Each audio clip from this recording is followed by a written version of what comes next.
皆さんこんにちは。今回はシークレットフェザー石鹸を作ります。250g のオイルで作ります。ゆるいトレースが出たら3色プラス背景1色分に生地を分けます。はじめに水色の生地を少し入れます。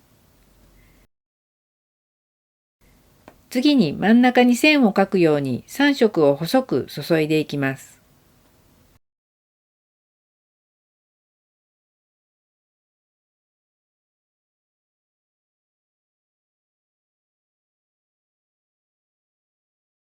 水色の生地をスプーンでのせていきます。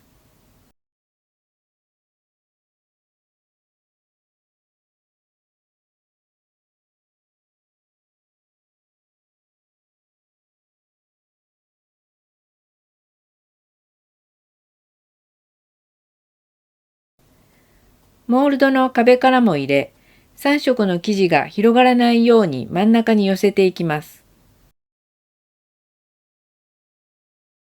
これを繰り返します。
1回だけワイヤーを通します。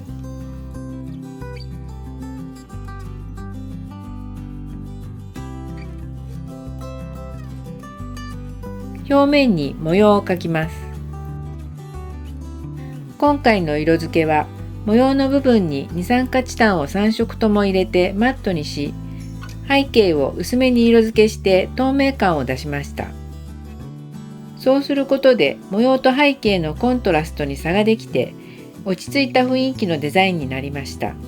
ぜひ作ってみてください。